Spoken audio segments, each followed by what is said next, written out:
What about Aiden Markram moving down the order? That was a question sent in by one of our fans on Instagram. And this is the show where we answer your questions. So, hi, everybody. I'm looking forward to this particular episode. We haven't done it in some time now. So, it's going to be interesting to have a conversation with you guys and let you guys steer the way and the direction of this particular piece of content today. So this is the fan questions segment on Cricket Fanatics Magazine. We try to do it on most Fridays, where you guys get to ask us questions. Now we do take some questions on Instagram as well, and we kind of start the conversation with the questions sent in on Instagram, and then we go into the live chat and answer your questions over there. So let's get into today's video. Excited about this one. I've already read out the title question that was for the day, and we're going to be answering a lot of them very soon. So let's get straight into today's content. If you're new to this channel, don't forget to subscribe, click that notification bell for all future videos as well. Don't forget to subscribe to Cricket Fanatics Magazine monthly. Every issue 100% free, straight to your inbox every single month. The link is in the description for that. And don't forget to smash the like button. That's what's going to help us trend, guys. So please get involved with that. Let's get straight into today's content.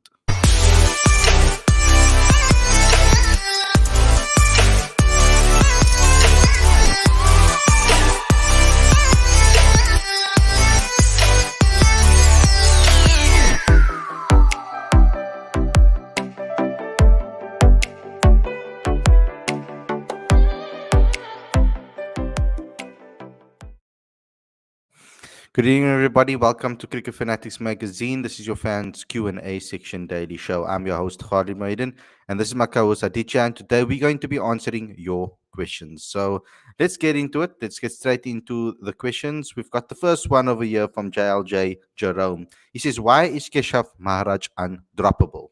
Now, I don't think that Keshav Maharaj is undroppable, but I do feel that Mark Boucher and Dean Elgar and the people that are the brains trust of the team that select the side, I feel that they trust Keshav to do a job in their team, and they believe that having a spinner is very important in any test side. Now, I remember Boucher saying this a while back.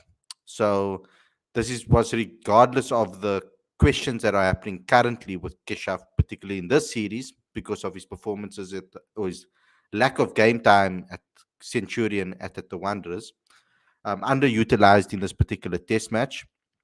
So in this test series so far, and generally speaking, when we play in South Africa, he is kind of underutilized, particularly at the Wanderers.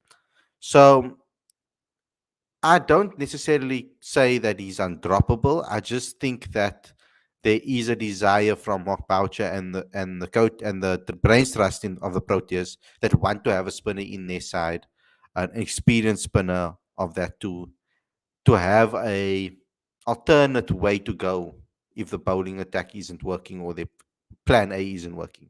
So that's my thoughts on it. From your perspective, I mean, Aditya, you've also done a couple of articles and pieces on Keshav himself. So you obviously know him a little differently to others. So what's your thoughts on this? Look, Keshav is a smart cricketer. He's a thinking cricketer, and he can contribute with bat and ball. So he's capable of making some defining contributions. Um, but I think what the team management and um Dean Elgar need to figure out is how can they use him better in conditions that suit pace more than spin, because you don't want to underutilize a player like Keshav at the Centurion or at the Wanderers. I thought he came good with the bat, scoring those 20 odd runs. That was in a lot of ways that was a match winning contribution with the bat, because he helped South Africa build that 27-run lead with his counter-attacking batting. So I think the real question for Boucher and Dean Elgar is to figure out find a way to use him so that he can be a wicket taking option at the Wanderers and at Centurion. Hmm. Okay, so let me just check the next question. Um, there is one here that is a little bit confusing. Okay, I'm just gonna skip that one for now. Do you think having Janssen at number seven is a long-term solution? It still feels a spot too high for me. This is from Werner. Werner, I agree with you that I think that he's one position too high. I see him more as a number eight type of guy. I do see him as a bowling all rounder. And I do think that his batting needs still some work, but he hits the ball very cleanly, and I'm being impressed with him with a bat. A lot more impressed with him with the bat than I have been of Ian Mulder with the bat. So it does give me that bit of, how can I say, what's the word I'm looking for? It's not really confidence, but I feel confident having Vian there at the bottom, coming in with a batting option at eight. And then rather going with an extra batter on top, I think that would probably be the better solution when it comes to South Africa's um, team, is particularly at home when the pitches aren't doing that much. But, at Newlands, recently, spinners have really been doing well at Newlands. We've seen the likes of George Linder do well last season. We've seen the likes of Sean van Berg. We've seen the likes of Simon Harmer. Guys have been doing. Dane Pitt in the past has done really well as well at Newlands, and it has become more of you could say it aids spinners a little more than what Wanderers and Centurion does. So I see South Africa probably going with the same 11 or winning 11 into the next test. Although I have questions maybe over Dwan Olivier. Um, I would maybe give Clinton Steerman a go. I would have given Clinton Steerman a go from the start, even though with regards to balance of the side. But then again, Dwan Olivier didn't do things in this particular test that I would say is droppable. You know what I mean? Like I don't think he's done anything that has been a cause for saying he should be dropped. I mean, he was okay. It just wasn't what I expected. Um, from my perspective, when I looked at the way he bowled, I didn't expect it to be what we received. Um, it's like maybe I shouldn't give an example. Okay, so Aditya, Aditya, your thoughts on this? Jansen at seven, do you think it's a spot too high? Can you see him being more of a number eight? Is it a massive difference? Really, those. It is a spot too high, but I don't see an alternative for South Africa because it means that you have to. It means that you will inevitably have to leave out Keshav, which I don't think is an option now because Keshav has proven his mettle in the Test team and he deserves to be there. So the only alternative to Janssen being a suitable number seven is that he needs to elevate his batting skills, and I guess that'll happen with time. But what at the moment, um, the top six then need to take greater responsibility. Mhm. That's the only way. Because if you compare it to the Indian lineup as well, you've got Rishabh Pant at six, Ashwin at seven, Shardul Thakur at eight. Um, Ashwin's got five Test hundreds, and he's handy with the bat, but he's still averaging 27. You know, is he is he the ideal number seven? I don't know, probably not, but he can deliver with the bat. I think the combination of him at seven and Shardul Thakur at eight together, I think they make a solid pair. So I think what South Africa need to do is elevate Janssen's skills with the bat, and elevate Keshav Maharaj's skills with the bat. Because that combination together has the potential to lift South Africa. Hmm. Okay, so I'm gonna let you keep your mic on because the next one is for you. It's about who will replace Virat for the third test. That's if Virat. I mean, there is still a possibility of him recovering, isn't there, for the third test, or is he completely out of it? I think he's fine. Uh, yeah, I think he's okay, and he's resumed fitness work, and I think he's been batting in the nets as well. So I think he should be fine for the third test. I mean, the obvious pick would be Hanuma Bihari. Unfortunately, he would miss out, um, and I guess yeah, Mm. Hanuma Bihari would be the one to miss out. Then I think later on, as like closer to the test match, they probably have to figure out whether Mohammad Siraj is fully fit or not. Because I don't think India can afford another situation where um, where a bowler pulls up injured after bowling 6 or 7 overs in the first innings. I don't think they can afford to do that. So yeah, I guess Siraj and Nobari. Hmm. Okay, I'm going to get to the main topic now, and then we can move on from there. I'm trying to pronounce this name correctly. I don't think I'm going to get it right at all. But Dasriferial, I think it is like that. Dasriferial, on Instagram. He said, "What is your take on Aiden at 4?" Okay, so this is a major discussion that we can have. There's two options for Aiden right now. Um, Fix the problem that he has because he clearly has he's having an issue as an opener facing the new ball and is moving and swinging and especially he's been trapped on a leg LBW quite a bit because of that off stump guard that he has.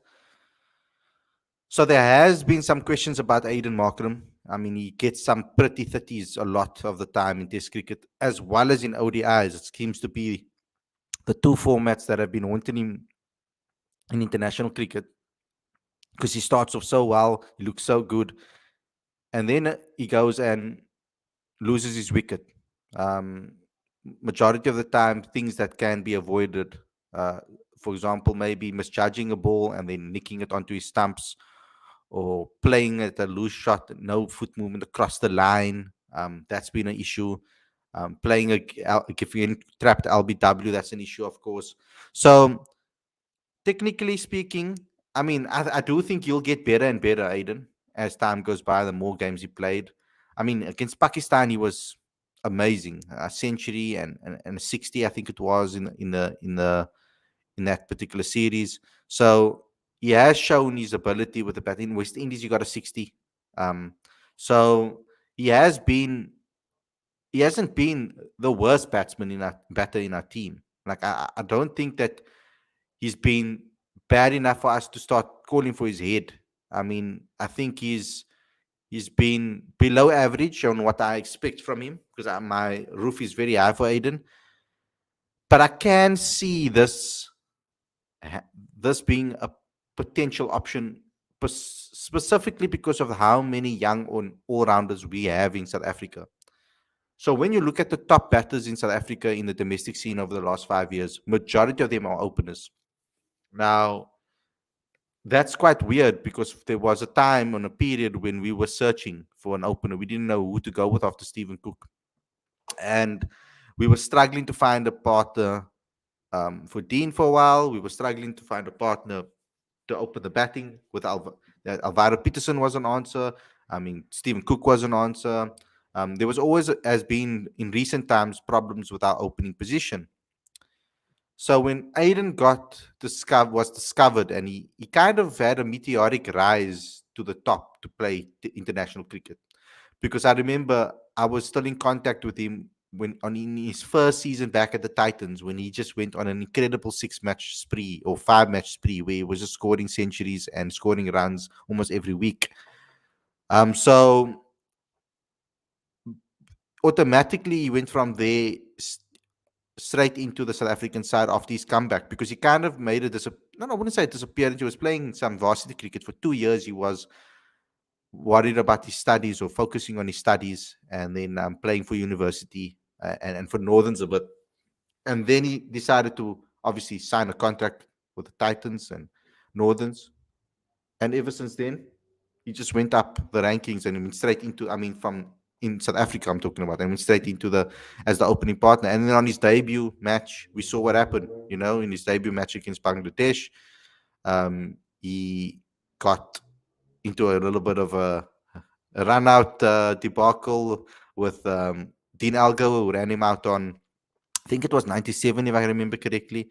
And it would have been a debut century for Aiden Markram if it wasn't for that run out. And funny enough, it was calmer in the end of the day because Dean Alga ran Dean Alga out on 199, just one short of his double century. So it's kind of calmer in both ways from in that particular match. But I remember that match clearly because I was heartbroken when he was run out in that match. But ever since then, South Africa's never looked back. And when we found an opener to open with Dean and someone that was for the future, a whole lot of openers were knocking on the door.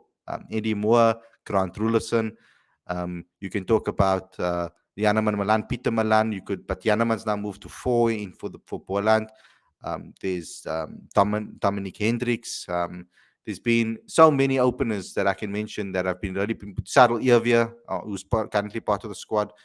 So many guys putting up their hands and saying, look here, we could be the next opener. So Aiden's always had that responsibility and pressure on him because he knew that there was always someone that could possibly replace him from the domestic scene that is good enough. But South Africa's been having an opening. They've been blessed with openers in the country. So if they want to maybe move Aiden down to 4, I can see how that can help him to sort out his issues, his technical issues, still get game time, still get the experience that he needs.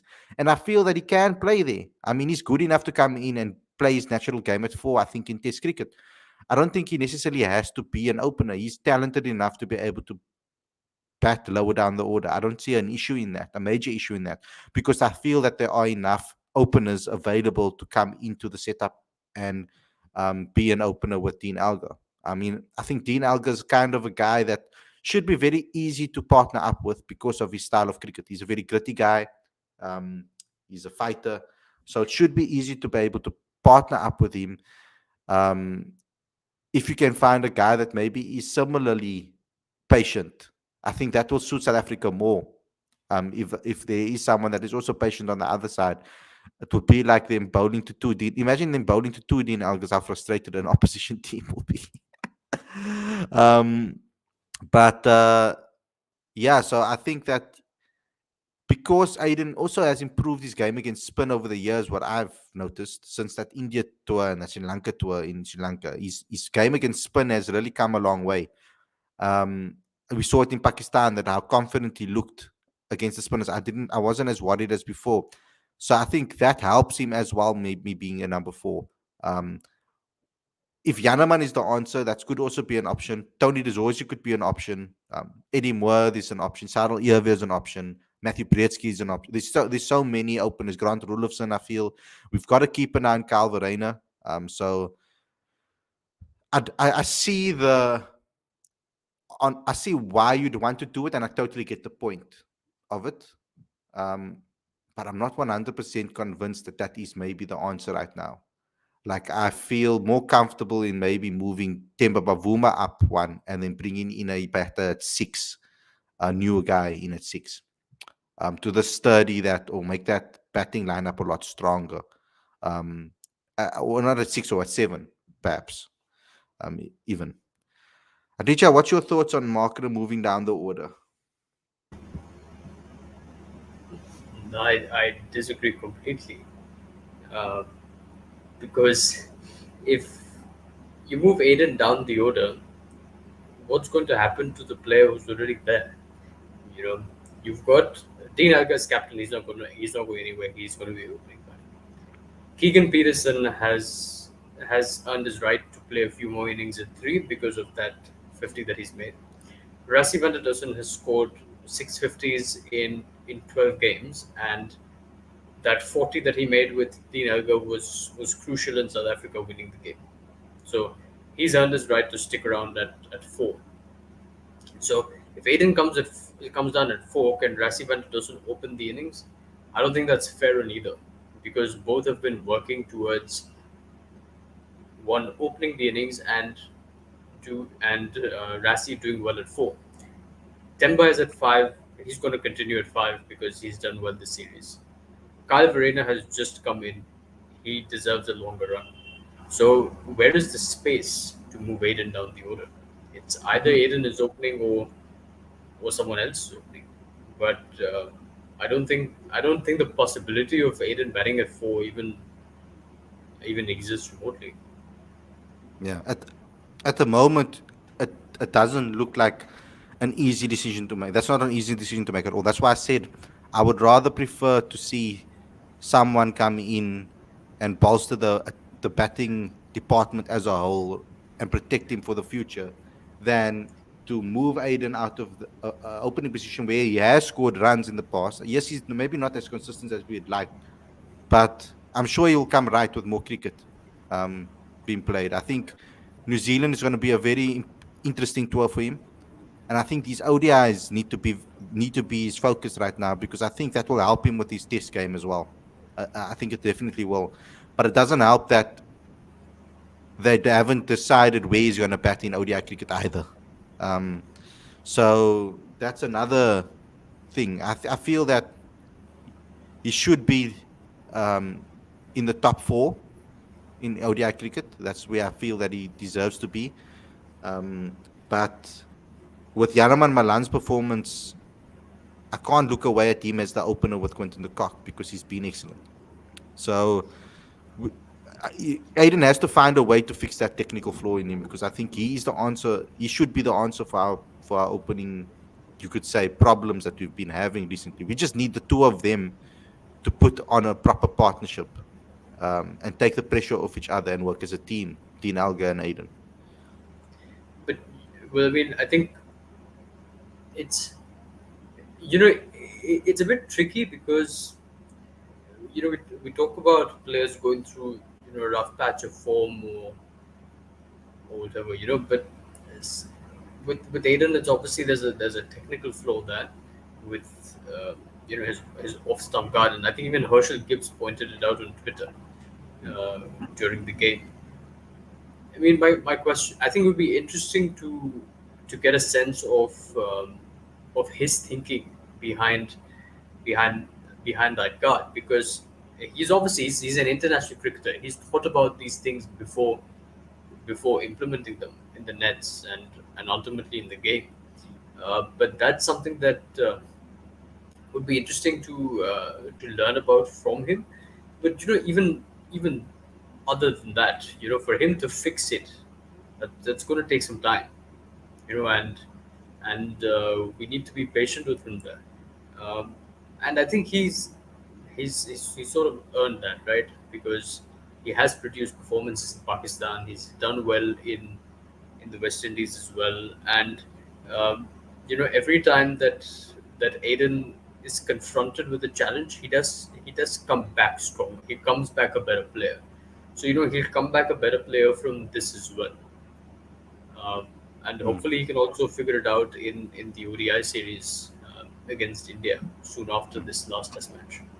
yeah, yeah. I hope so. I hope that that happens. Let's go to some of the live chat questions that we have in the live chat. I'm just gonna have to go back up. Um, let's see. What has Dwayne Pretorius done wrong that he is not considered as an option for Test number 7? He has a great domestic stats, even in ODIs, and Dele is preferred over him. Why? Um, I don't necessarily think that is true now, because I think Dwayne Pretorius as a has been really trusted with that number one opening spot for in white ball cricket. Yes, you might have seen in recent times when they were testing things around, and because Dwayne Pretorius had a couple of issues, injuries, COVID, etc., that Andile was getting picked a lot. So we need to look at it realistically, and maybe we have to see it series per series, because in the World Cup, T20 World Cup, that is, Dwayne Pretorius was very much relied upon in one of our best players in the tournament. So maybe their heads are changing with regards to his role in domestic cricket. I mean, in ODI white ball cricket. When it comes to Dwayne Pretorius in Test matches, um, I don't know if I think that he can be the number seven because of his pace with the ball. Now, it's easy for us to say that now because we. It's easy to say that before you saw the speeds of this particular match. It would have been easier to say that um, if Dwayne Pretorius, Dwan Olivier, sorry, yo, there's so many Dwans and Dwaynes, I get mixed up. The Dwan Olivier was bowling 135s, one upwards. It would have been we wouldn't have been questioning the pace in this bowling attack. I mean, and the fact that Marco Jansen can hit 140 and bowl 135 consistently, it just gives him the edge, I feel, over Dwayne Pretorius, and as well as a left arm bowler. So a younger option is always better, in my opinion, if there's a younger guy that has the ability. I mean, it was very brave from South Africa to pick Marco Jansen as a all rounder for South Africa with with the amount of caps he's played in domestic cricket and the amount of 4-day cricket he's played. He hasn't played much 3-day cricket and 4-day cricket domestically. He's barely played first class cricket, but yet he has already played um, in 2 Test matches for South Africa. So it's one of those situations where you look at it and you're like, wow, there is talent if it's identified and given an early opportunity. So if Marco Jansen can do it, I'm sure there's other talented players that can do it too. Um, but it's because there was a necessity for that player in that position. What's your thoughts on Pretorius, Aditya? I think me personally, white ball cricket is for him.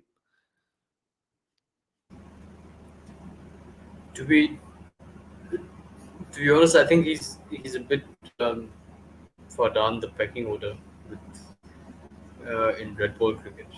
Because I think the management does need some variety, and I don't know if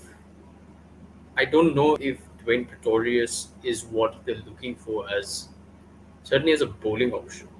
I think they'd like that number seven player to be able to bowl, at 135, 140 clicks, which Marco Jansen can do. And the fact that he's a tall left armer puts it in, it certainly gives him a little bit of an advantage over Pretorius. But that's not to say that Pretorius doesn't have the capability. If he's given enough opportunities, I'm sure he has the talent to do well, undoubtedly. Ray wants to know, hi Aditya. Ajinkya Rayane averaged 19.66 in 2021 and Pujara averaged 27.26. How much time is left for these two? I mean, both have scored 50s when their backs were against the wall, and they rescued India from a position of peril to be able to get to 240 run lead. So I do think that they've earned themselves some time. Uh, are their averages encouraging? No, they're not. But both are also quality players. Like together, the two of them have got a, a combined 30 hundreds. That's a lot of experience, and that's a lot of pedigree. So look, they haven't been great, and they do need to reinvent themselves. Uh, to add some more consistency in their games. But I hope they come good again in this Cape Town Test match. Mhm. And finally, from this is obviously towards our top question and the comments we made about Aiden. Ostam God helps you leave the ball better. As anything outside the eye line, the batter can judge and leave the ball easily. Now, we fully understand that, and I mentioned that as a reason for why he has taken off stump guard, because at the beginning of his career he was nicking off the ball quite often. But what that has done also to him, because of the way he's playing across the line as well, it's opened up the possibilities for him to get more LBW calls. And you've been seeing a good bowler like Shami, for example, that can move the ball at will. Uh, the ball is completely in his control. He can easily set up a guy like Aiden, and bowlers have been setting up Aiden easier because of that. Um, they know that they can bowl a little wide so that he can see, okay, they're going wide. A scramble seam does that for him, because if you put a scramble seam on a crack, um, he hasn't found a way to stop the LBW from happening. Um, and that's what's important, is that we need to find a way to combat the LBW as well. Um, and these are things that you figure out in domestic cricket. I mean, in Test cricket, international cricket, as things go along. I'm hoping that there's an analyst that can, the analyst that is with them currently, identifies that and says, "Look here, Aiden, this is what you need to do differently." It's a small minor tweak that I think is needed more than a whole. We don't have to throw our toys out of the cot and get all crazy right now. I think that's just a small little change that maybe needs to happen with him. Um, Angry Gamer 009 says, should South Africa bring in Mulder for Maharaj in Cape Town? I mean, if we let Maharaj, if we drop Maharaj, I think we need to put in a batter. But on the flip side, I'd also like to see Clinton Steedman get an opportunity. But then we still have the same issue that our tail is very long. So I would perhaps go with an extra batter, because it's not like we're losing the overs necessarily with the amount of overs he's bowling. But then again, there's still another option that I need to think about, is the fact that he might do well at Newlands. So at the moment, what I think personally is, I don't think we need to maybe change the lineup. If we're going to drop anybody for this next test, they must think about maybe Olivier for another batter. I think that's the only option I'm thinking of right now, based on Jansen's form recently. I think rather prolong with him in that number 8 position and get another batter to bat in the side. I mean, of these three venues, isn't Cape Town the most spinner friendly? Yeah. Supposed to be. We don't know what's gonna happen there, Aditya, because they don't have a permanent groundsman over there that I know personally, that I can say, I know how he prepares pitches. Like even Flint, we know exactly how he does pitches, because he's been in Cape Town for years and years and years. So we knew him very well and what type of wickets he likes to prepare. He likes to prepare generally even pitches that are something in it for the batter. Something he tries to create pitches that are going to demand a competition and a contest. I don't know how this Newlands pitch is going to be. Based on the domestic games, spinners have done well recently over the last couple of months, at least if you're going to look at currently. Yeah, but I don't think it would suit the logic of the team that if the management is backing Maharaj at Centurion and the Wanderers, then it doesn't make a whole lot of sense for them to Besides them not. drop him at the Newlands. Yeah, but that's what Also, that's what I think too. I think if anybody needs to be dropped for Newlands, if they're thinking of anybody to be dropped for Newlands because they want the extra bat, I'd only think of Olivier from these bowlers. I think Jansen was causing too much of a threat, and I think at Newlands he's going to be even better. The way that ball's going to move on that off the deck, if they have a general Newlands wicket that we are used to, then that ball's going to move off the deck nicely, and I think he'll get generate extra pace at Newlands.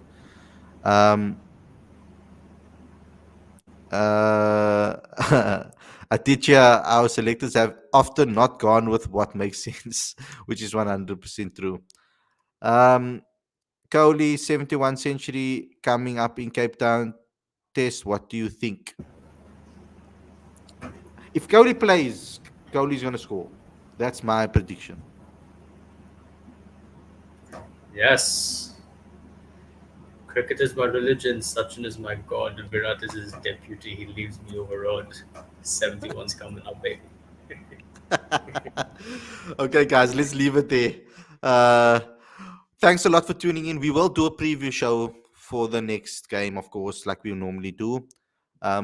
Maybe we'll play that game again where you guys get to pay, and not pay, but you get to vote for your players, to select a side for the Wanderers. Because I think that this particular test, final game changing one, I'd be interested to see what you guys will pick as your starting 11. So maybe the day before our preview, we normally do our preview 2 days before the time. Um, Maybe we should do the preview 2 days before the time and then do this particular show, where you guys get to pick your 11 the day before the game. It will give you guys a lot more traction. Thanks a lot for watching. We'll see you guys again on Sunday for a podcast show. Really looking forward to speaking to you guys and see you guys again. Get involved with Super Chats, please, guys, when we do our podcast shows as well, because we don't generally look in the comment section. So if you want your comments to be seen, you have to get involved with the Super Chats on our podcast show. That's the way we do things. And yeah, on this channel, subscribe, click that notification bell for all future videos, please. As well as subscribe to Cricket Fanatics Magazine monthly. Every single issue is 100% free into your inbox every single month. The link is in the description, including all back issues. Everything's free. You don't pay a cent, guys. So go ahead and subscribe to that. The link is in the description. Don't forget to comment and share and like this video, because that's how we trend on YouTube. So please get us going over there so we can get more views and more subscribers to this channel, guys. So thanks for all the support, and we'll see you guys very, very soon. Peace.